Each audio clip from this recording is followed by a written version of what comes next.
Good morning, everybody. In 12th class, today we have to start the new unit, the unit number 10, and that is the haloalkane.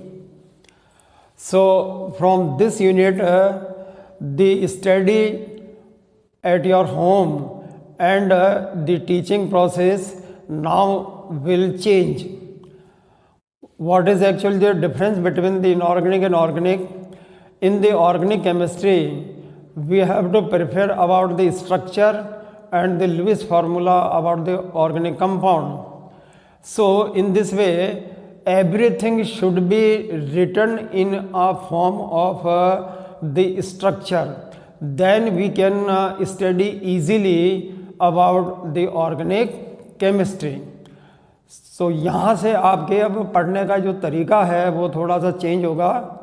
अब आपको पढ़ने के तरीके में थोड़ा बदलाव लाना होगा कि अब आप जो है जो भी पढ़ेंगे वो उसको लिख कर के पढ़ेंगे और संरचना लिख कर के पढ़ेंगे. तो ये लिख कर के पढ़ने वाली स्थिति है. जितनी बार आप उस रिएक्शन की या उस कंपाउंड्स की स्ट्रक्चर को लिखोगे तो उतना ही वो आपको जो है अच्छी तरह से याद होगा और उस पर कॉन्फिडेंस भी बढ़ेगा. क्योंकि यहाँ पर बिना स्ट्रक्चर के ऑर्गेनिक कंपाउंड को फाइंड आउट करना और उसकी प्रॉपर्टीज़ की स्टडी करना it is too much difficult. तो इस तरह से आपको इजी अगर ये एक ऑर्गेनिक केमिस्ट्री लगनी है तो इसके लिए आपको मेहनत करनी पड़ेगी, अर्थात आपको संरचना के अनुसार इसको स्टडी करना होगा. तो आइए हम शुरू करते हैं. हेलोएल्केन. हेलोएल्केन जो है वास्तव में ये एल्किल हैलाइड कहलाते हैं कि जब हेलोजन का जो हमारा जनरल फार्मूला है एल्केन का CnH2n+2, ठीक है, तो ये CnH2n+2 जो आपका जनरल फार्मूला एल्केन का है, इसमें से अगर एक हाइड्रोजन को हम रिप्लेस कर दें और एक हेलोजन को इसमें सब्स्टिट्यूट कर दें तो बनने वाला जो कंपाउंड है, प्रोडक्ट है, वो हेलोएल्केन या एल्किल हैलाइड के नाम से जाना जाएगा. तो ये CnH2n+1X, आपने एक हाइड्रोजन को यहाँ से रिमूव किया और उसमें हेलोजन का सब्स्टिट्यूशन कर दिया तो ये हमें एल्किल हैलाइड का फॉर्मेशन हो गया. अब ये कंपाउंड जो है वो हेलोएल्केन के नाम से जाना जाएगा. या तो साहब एल्किल हैलाइड की ये कहे अथवा उसको आप हेलोएल्केन कहिए. ये इसको कंप्लीटली इस तरह से लिखेंगे +HX, क्योंकि एक हाइड्रोजन रिप्लेस हुआ ना, तो यहाँ पे आप इसको करेक्शन करके X2 कर लीजिए. तो ये आपकी जनरल इक्वेशन बन गई टू प्रिपेयर द हेलोएल्केन. तो ये वो आपके एल्केन के बारे में. हेलोएल्केन के लिए अब हम इनकी नॉमेनक्लेचर के बारे में पढ़ेंगे. The general nomenclature of the alkyl halide. तो इसमें जनरल में तो सीधा एल्किल हैलाइड लिखा जाएगा, अर्थात IUPAC में आपका सिस्टम अलग होगा. ये एल्किल हैलाइड, ठीक है. जैसे C2H5Cl को आप बोलेंगे एथाइल क्लोराइड, ठीक है, propyl chloride, butyl chloride, pentyl chloride, इस तरह से ये उनके नॉमेनक्लेचर में आएगा. ये जनरल कहलाता है. लेकिन जब हम बात करते हैं IUPAC सिस्टम में कि हमारा जो IUPAC सिस्टम है उसके अकॉर्डिंग इसके नॉमेनक्लेचर क्या हो, तो ये जो है वो हेलोएल्केन के नाम से जाने जाएंगे. हेलोएल्केन अर्थात IUPAC में इसको आप जब RCH2X लिखोगे तो ये अब हेलोएल्केन के नाम से ये IUPAC बताई जाएगी. जैसे C2H5Cl को बोलेंगे आप क्लोरोएथेन, ठीक है, क्लोरोएथेन, ब्रोमोएथेन, आयोडोएथेन, इस तरह से इनके नॉमेनक्लेचर आएगी इसमें. अब ये जो क्लासिफिकेशन अब हम पढ़ेंगे ये तो इनकी नॉमेनक्लेचर के बारे में हुआ IUPAC में. अब हम सीधे आ जाते हैं आपके क्लासिफिकेशन पर. और क्लासिफिकेशन में अलग अलग बेसिस हैं, अलग अलग आधार हैं इनके. तो सबसे पहले देखिए classification on the basis of number of the hydrogen. The classification on the basis of number of hydrogen atom. तो ये number of the halogen, hydrogen नहीं बल्कि इसे कहेंगे नंबर ऑफ हेलोजन, कि हेलोजन परमाणु की संख्या उसमें कितनी है, उसके अनुसार इसको क्लासीफाई करें। तो सबसे पहला क्लासिफिकेशन बनता है हमारा मोनोहेलाइड, मोनोहेलाइड। और इस मोनोहेलाइड का मीनिंग ये हुआ कि एल्केन के एक हाइड्रोजन को हम एक्स से सब्स्टिट्यूट करते हैं, केवल एक एक्स के द्वारा, ओनली वन एक्स, तो फिर वो मोनोहेलाइड कहलाता है। तो इसको हम मोनोहेलाइड के नाम से जानेंगे। और यही मोनोहेलाइड जो है वो RCH2X से जनरलाइज किया जाता है, RCH2X। अब इसी को जब हम इसको सब क्लासीफाई करें तो इनकी कैटेगरी आपकी हो जाएगी, इसमें अलग अलग स्थिति, ये प्राइमरी, फिर उसके बाद में सेकेंडरी, और उसके बाद में फिर टर्शरी। तो ये तीन इसके मोनोहेलाइड के क्लासिफिकेशन और बनाए जा सकते हैं, मोनोहेलाइड, प्राइमरी, सेकेंडरी और टर्शरी। इसको स्ट्रक्चर में आगे हम डिटेल के अंदर पढ़ेंगे। उसके बाद फिर नेक्स्ट जो आता है वो दो हेलोजन के परमाणु से बनता है। तो इस स्थिति में अब ये बन जाता है डाइहेलाइड, इसको हम डाइहेलाइड के नाम से जानेंगे। तो इसमें क्या है, कार्बन चेन के साथ में दो हाइड्रोजन के प्रतिस्थापन होने पर एक दो हेलोजन परमाणु जो है वो आपस में जुड़ जाते हैं, इनको हम डाइहेलाइड के नाम से जानेंगे।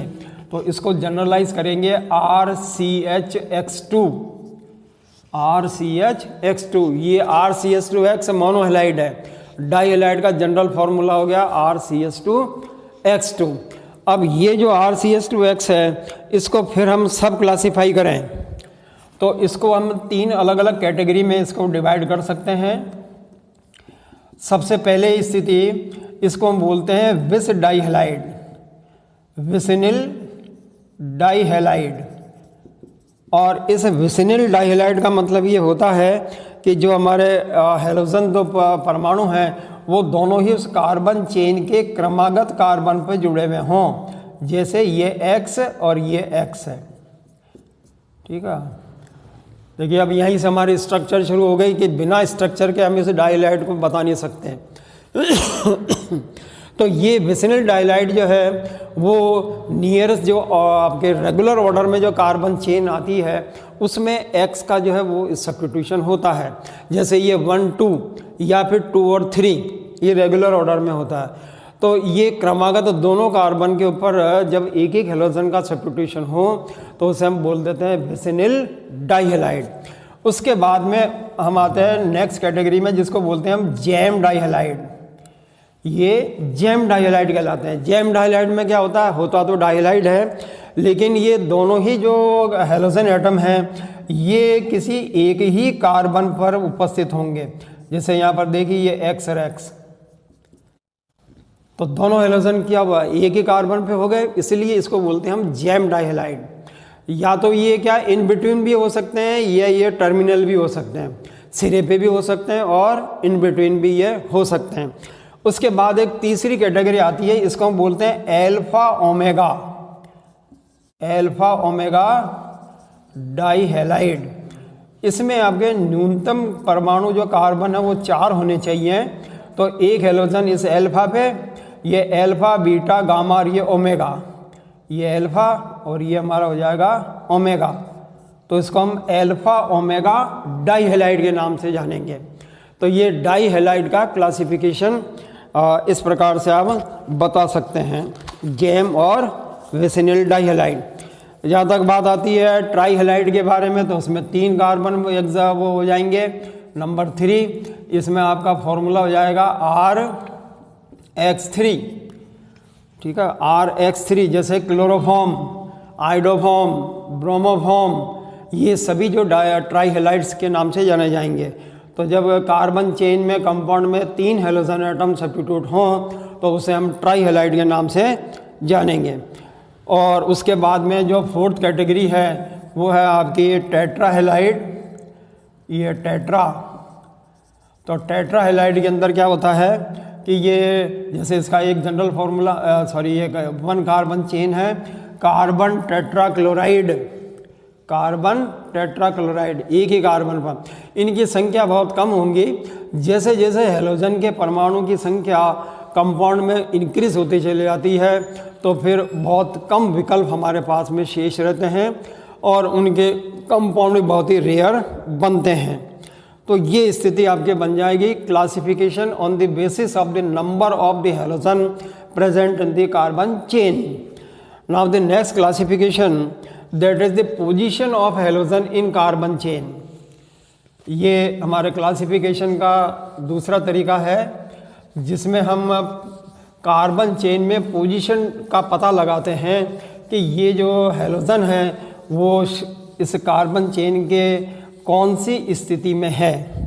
ठीक है, तो और इसमें जो मोनोहैलाइड्स हैं on the basis of carbon chain, carbon chain में पोजीशन क्या है, किसकी पोजीशन, हैलोजन की। तो हैलोजन की जो पोजीशन है वो कार्बन चेन में क्या होगी उसको हम इस तरह से बताएंगे कि यहाँ आपको मिनिमम ये 4 कार्बन का आप जो है वो कार्बन चेन बना लीजिए। अब इस 4 कार्बन में जब आप हैलोजन को यहाँ रखते हैं तो फिर ये बन जाता 1 डिग्री, अर्थात ये हैलोजन जो है कार्बन चेन के प्राइमरी कार्बन के साथ में सब्स्टिट्यूट है। तो इसको हम बोलेंगे प्राइमरी हैलाइड। इसको या तो 1 डिग्री बोलिए या इसको बोलते हैं प्राइमरी। तो प्राइमरी हैलाइड्स जब कार्बन चेन में हैलोजन कहाँ सब्स्टिट्यूट हो, ये आपके प्राइमरी कार्बन पर। इसी में देखिए दूसरी कैटेगरी आपकी ये बन जाएगी कि अगर हैलोजन को आपने यहाँ सब्स्टिट्यूट कर दिया तो ये बन जाएगा सेकेंडरी। तो ये बन गया सेकेंडरी। अब देख मतलब हैलोजन की पोजीशन चेंज हुआ ना, यहाँ पर प्राइमरी कार्बन पे हैलोजन है और यहाँ पे सेकेंडरी कार्बन पे हैलोजन है। और इसी में एक तीसरी कैटेगरी आप और बना सकते हैं जिसमें आप उसको टर्शरी कार्बन से जोड़ेंगे तो ये 3 डिग्री कहलाता है और इसको हम बोलते हैं टर्शरी हैलाइड। तो प्राइमरी, सेकेंडरी, टर्शरी हैलाइड ये तीनों ही जो कंपाउंड्स हैं वो इस क्लासिफिकेशन में ये बताते हैं कि कार्बन चेन में हैलोजन की पोजीशन कहाँ है, वो किस प्रकार के कार्बन से जुड़ा है, जैसे प्राइमरी है, सेकेंडरी है, टर्शरी है। तो ये एक नया क्लासिफिकेशन जो आपको बताया इसमें कि कार्बन चेन में पोजीशन कहाँ है। चलिए अब हम आगे बढ़ते हैं कि यहाँ हैलोजन को जब कार्बन चेन में सब्स्टिट्यूट किया जाता है तो फिर कार्बन चेन की नेचर क्या है। ठीक है, कार्बन चेन की नेचर क्या है। कार्बन चेन का मतलब हो गया कि वो सैचुरेटेड है या अनसैचुरेटेड। तो अनसैचुरेटेड कार्बन चेन हो तो उस स्थिति में आप इसको किस तरह से स्टडी करेंगे, तो उसको हम बोल देते हैं एलिलिक, एलिलिक हैलाइड। ये एलिलिक हैलाइड के नाम से जाने जाएंगे। अब एलिलिक के लिए आपको मिनिमम कार्बन जो है वो 3 होने चाहिए और उसमें एक डबल बॉन्ड होना चाहिए, जैसे ये आपके प्रोपीन हो गया।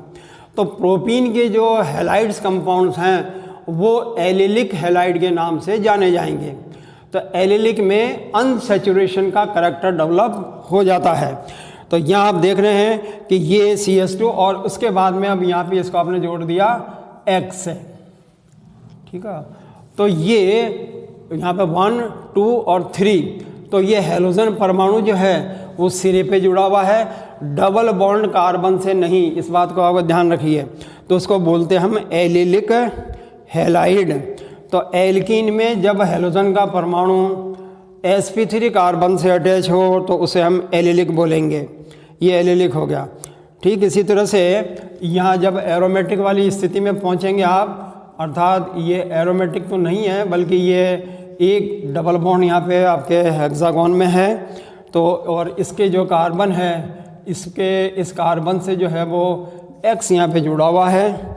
तो इस स्थिति में हम बोलेंगे यहाँ इसको ये साइक्लोहेक्सीन,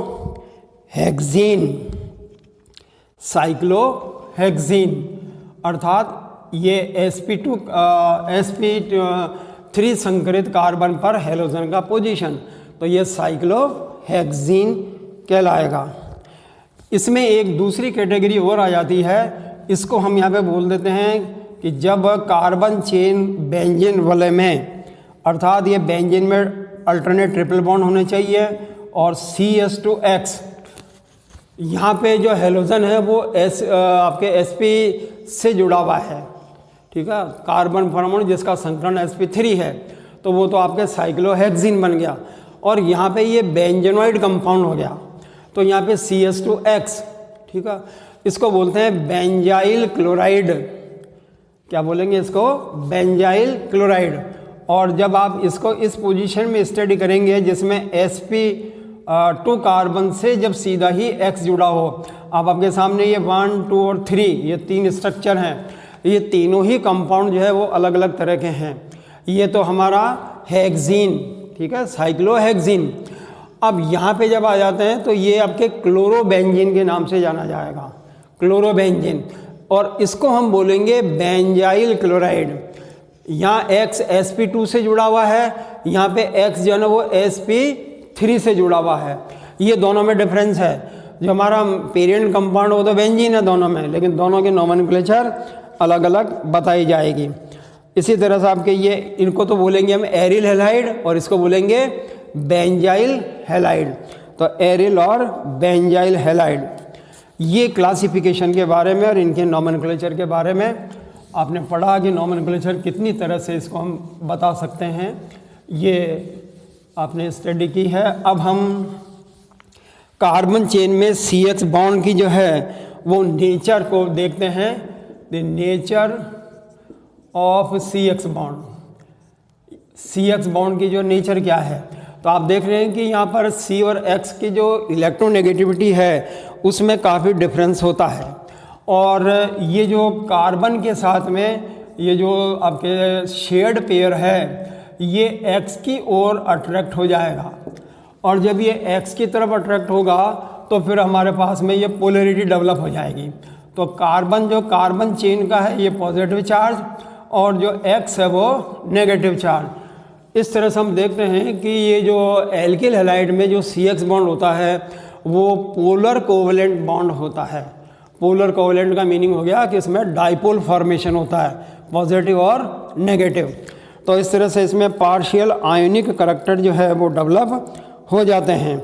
और इसमें ये जो कार्बन है वो sp3 है, ये भी आपको ध्यान रखना है, sp3 हाइब्रिडाइजेशन। तो sp3 संकरित कार्बन में जब आप एक स्ट्रक्चर को फॉर्मेशन करेंगे तो ये स्ट्रक्चर जो है वो टेट्राहाइड्रल बन जाएगी। ये हमारा X और ये 3 आपके हाइड्रोजन, ये इसकी स्ट्रक्चर बन गई। तो sp3 कार्बन के जो हाइब्रिडाइज ऑर्बिटल्स हैं उससे X का जो आपका pz ऑर्बिटल है उसके साथ में इसकी ओवरलैपिंग होती है। तो यहाँ पे p कक्षक जो हैं वो हैलोजन के और sp3 हाइब्रिडाइज जो ऑर्बिटल्स हैं वो उनके बीच में ओवरलैपिंग, और उसी ओवरलैपिंग का जो परिणाम है ये पोलराइज बॉन्ड होता है। तो ये इनकी स्ट्रक्चर के बारे में कि किस तरह से आपने इस हैलोजन को एल्किल हैलाइड का जो है वो स्ट्रक्चरली पढ़ा है। तो ये इनके जनरल कैरेक्टरिस्टिक्स। अब हम सीधे आ जाते हैं इनकी फॉर्मेशन प्रोसेस, अर्थात इनके बनाने की विधियाँ। तो ये इनके बनाने की प्रिपरेशन जो मेथड्स हैं वो अपने अलग अलग कंपाउंड्स के अलग अलग तरह से होते हैं, उसमें भी आपको जानकारी रखनी चाहिए। तो सबसे पहले बनाने में आप एल्केन से इसको कैसे बनाएं, तो एल्केन से फॉर्मेशन कैसे करें, बाय द एल्केन। तो एल्केन से फॉर्मेशन का एक सीधा तरीका यह है कि यहाँ जैसे ये देखिए कि यहाँ CH4 हमारा ये जो मेथेन है उस पर हेलोजन क्लोरीन की रिएक्शन कराएं HNu की उपस्थिति में, ठीक है। ये एक फोटो सेंसिटिव रिएक्शन हो गई HNu। तो इसमें CH4 जो है वो क्लोरीन का एक एटम जो इसको प्रतिस्थापित करेगा एल्केन से, तो ये सब्स्टिट्यूशन हो गया। ये सब्स्टिट्यूशन जो है वो फ्री रेडिकल है, इसको हम फ्री रेडिकल सब्स्टिट्यूशन बोलेंगे। तो ये CH3Cl प्लस HCl। तो एल्केन पर ये सूर्य के प्रकाश की उपस्थिति में हमें कई प्रकार के मिक्सचर इसमें हैलाइड में मिलते हैं, इसलिए इसकी ज़्यादा इम्पोर्टेंस नहीं होती, एप्लीकेबिलिटी इसकी बहुत ही कम है, क्योंकि हमारा जो मूल यौगिक है वो तो हम बना नहीं पाते हैं। दूसरी प्रिपरेशन देखिए, इसको हम बोलते हैं थ्रो दी एल्कीन। अर्थात आप एल्कीन से जो है वो किस प्रकार से बनाएं। Alkene RC double bond CH2 और ये H।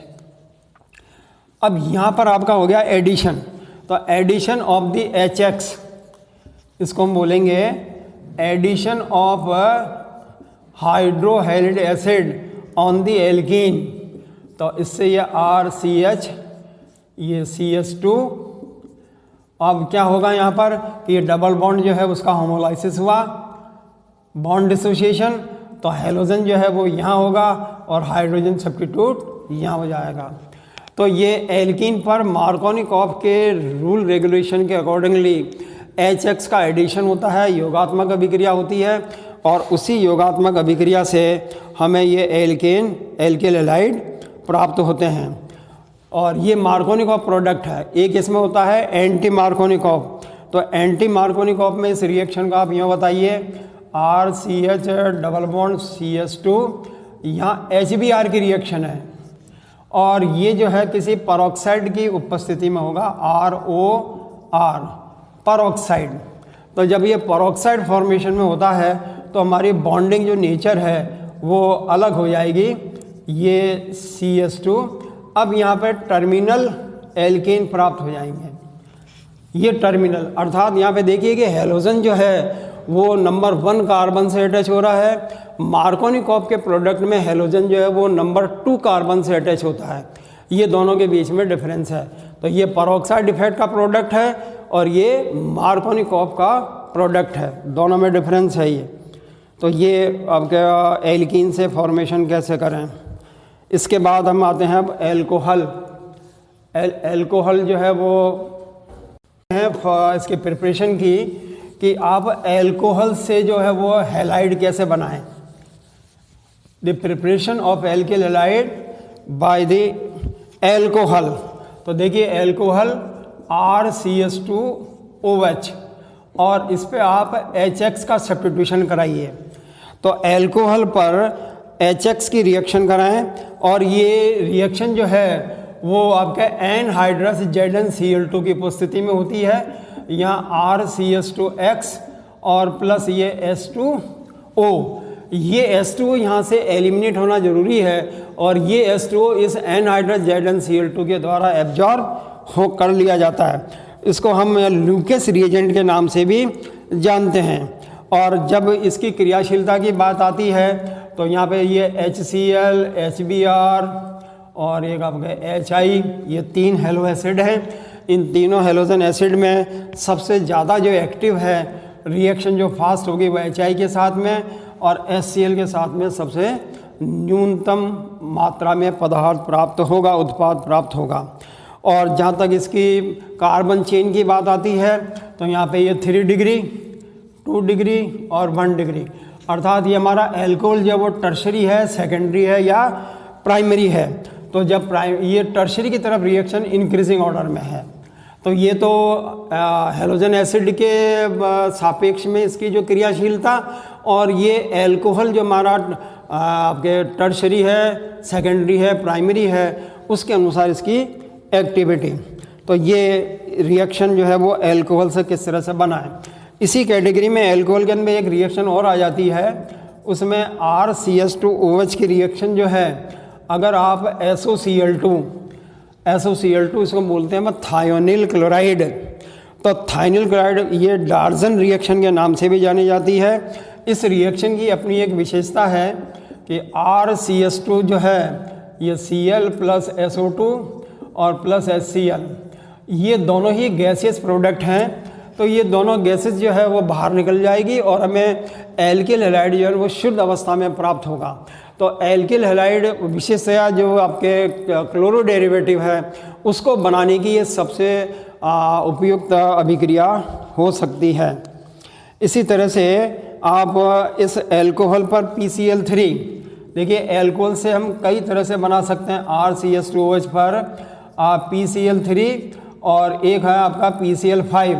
तो फास्फोरस हैलाइडों की रिएक्शन जो है वो एल्कोहल पर किस प्रकार से हो, तो यहाँ पर बनने वाला प्रोडक्ट है वो तो दोनों में कॉमन होता है, लेकिन रिएक्शन में थोड़ा सा डिफरेंस आएगा। यहाँ RCH2 ये Cl और प्लस H2O, और इसके साथ में जो एसिड बनता है फास्फोरस का, ये PCl3 में, ये जो है वो H2O से इसके रिएक्शन होने पर H3PO3, इसको हम मेटाफास्फोरिक एसिड के नाम से जानते हैं। और जब ये हायर हैलाइड होता है अर्थात PCl5 अगर होता है तो उस स्थिति में रिएक्शन के नेचर में थोड़ा सा डिफरेंस है। यहाँ POCl3 और प्लस HCl ये कंपाउंड फॉर्मेशन होता है, तो ये दोनों रिएक्शन में थोड़ा सा डिफरेंस है। उसके बाद देखिए हैलोजन एक्सचेंज मेथड, कि आप एक एल्किल हैलाइड को दूसरे एल्किल हैलाइड में हैलोजन को किस तरह से एक्सचेंज करें, ये हैलोजन एक्सचेंज मेथड कहलाता है। तो हैलोजन एक्सचेंज मेथड किस तरह से हो, इसको भी आप देखें। हैलोजन एक्सचेंज मेथड में ये RCH2Cl, जैसे मान लीजिए हमारा एल्किल हैलाइड है, अब अगर इसकी रिएक्शन आप सोडियम आयोडाइड से कराएं और ये अल्कोहल ईथर की उपस्थिति में रिएक्शन हो, तो यहाँ हैलोजन का एक्सचेंज हो जाएगा। क्लोरीन की जगह अब यहाँ पे आ गया आयोडीन और ये बन गया NaCl, सोडियम क्लोराइड। तो इस तरह से ये हैलोजन जो है वो एक्सचेंज हो गया। इसको हैलोजन एक्सचेंज कंपाउंड के नाम से भी हम जानते हैं। NaCl, NaBr, एसीटोन और Na की अपेक्षा कम विलय है, अतः इसे अवक्षेपित किया जा सकता है और इसको हम फिंकेल्टिन रिएक्शन के नाम से जानते हैं। उसके बाद देखिए एक इसकी रिएक्शन है हुन्स-डिगर रिएक्शन, ये भी इसका प्रिपरेशन की है, ये एक अपना अलग से मेथड है। RCOOAg के कार्बोक्सिलिक अम्लों के सिल्वर साल्ट के साथ में अगर हम ब्रोमीन की रिएक्शन कराएं in the presence of carbon tetrachloride, तो हमें फिर यहाँ पे RBr प्लस CO2 और प्लस AgBr, ठीक है ना। तो ये भी हमें शुद्ध अवस्था में प्राप्त करने वाली जो है वो ब्रोमो कंपाउंड्स इसमें मिल सकते हैं। और उसके बाद फिर एक अगली रिएक्शन है, इसको हम स्वाट रिएक्शन के नाम से जानते हैं। ये स्वाट रिएक्शन, तो स्वाट रिएक्शन में क्या होता है कि ये RCH2I अर्थात आयोडो एल्केन है। इसकी रिएक्शन अगर आप सिल्वर फ्लोराइड से कराएं तो सिल्वर फ्लोराइड से यहाँ पे हैलोजन एक्सचेंज होके RCH2F और प्लस AgI, इसको स्वाट रिएक्शन के नाम से जाना जाता है। तो AgF जो यहाँ पे फॉर्मेशन RCH2I हैलोजन का एक्सचेंज कराया हमने सिल्वर फ्लोराइड से। एक जो है इसका प्रिपरेशन मेथड और है, वो आपका कहलाता है प्राइमरी अमीन। आपसे पूछा जाए कि आप प्राइमरी अमीन से RCH2NH2 से आप एल्किल हैलाइड कैसे बनाएंगे, तो इसकी एक रिएक्शन है ये सीधी Cl and double bond O, इसको हम बोलते हैं नाइट्रोसिल क्लोराइड, नाइट्रोसिल क्लोराइड। तो नाइट्रोसिल क्लोराइड में ये RCH2Cl plus NO plus N2 और प्लस ये बन जाएगा H2O। इसको हम यहाँ पे टिल्डेन रिएजेंट, ये जो नाइट्रोसिल क्लोराइड है इसको टिल्डेन रिएजेंट के नाम से जाना जाता है। तो ये प्रिपरेशन मेथड हुआ कि किस तरह से हम एल्किल हैलाइड को बना सकते हैं, ये प्रिपरेशन मेथड।